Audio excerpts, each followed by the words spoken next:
Hi everyone and welcome back to Becoming Conscious. Today I wanted to ask the question, what is awakening? And it's quite a big question to answer, and I'm going to try and do it as concisely as I can. For me, awakening is a two-step process. There's two parts that you have to get. There's becoming aware of the 3D aspect of what's going on, so the negative agenda that's playing out, the fact that the people that call themselves politicians do not have our best interests at heart. The way that this world is structured so that a tiny few at the top are dictating to the masses. There's that side of it. And then there is also the spiritual aspect. So realizing who you really are and coming to the realization that we are multidimensional, eternal beings and we are conscious creators having a human experience. We're spiritual beings, okay? And what I see at the moment is that there's a lot of division, basically. You've got people who are completely asleep, so they have not got the 3D aspect and they've not got the spirituality aspect at all. So those are completely asleep. Then you've got certain people that are aware of one of these factors and not the other.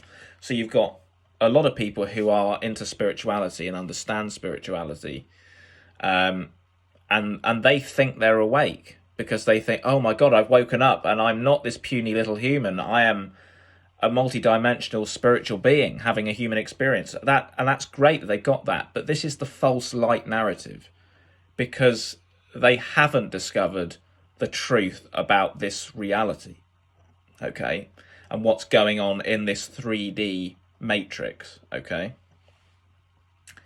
Then you've got, on the other side of the fence, people who have woken up to the 3D aspect of what's going on. So they realize that something's off, that there are a lot of bad things happening, and they seem to be coordinated, and there seems to be this systematic step towards dictatorship, basically.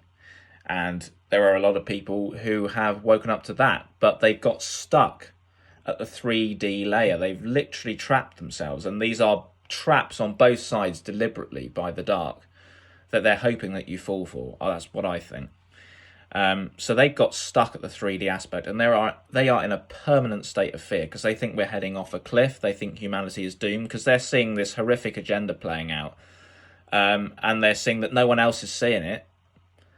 So they're thinking, well, what's going to happen? We're doomed. There's no hope. And what they're missing is the spiritual aspect, because that gives you the context for why this is all happening. Because you realize, when you come to that self-realization of who you are, you realize how far off the radar we had fallen.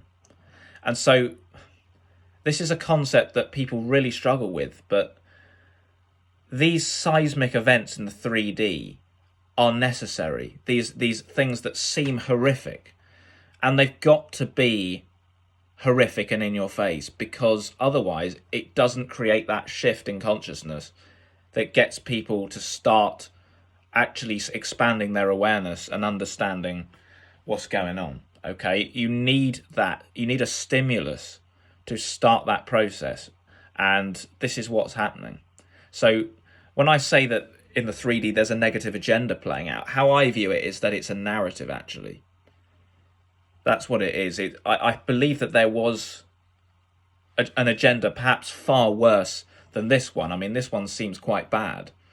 But I believe that it was once far worse, and that a lot of it has been dismantled, and that this is now a deliberate narrative playing out to wake people up, to get people to shift. And it's so in your face, it's so blatant. But that gives you the context. When you've got the spiritual aspect with the 3D, you can start to understand what's going on, and it gives you a lot of peace, actually, because it all starts to click into place and make sense. So that's my view on what awakening is.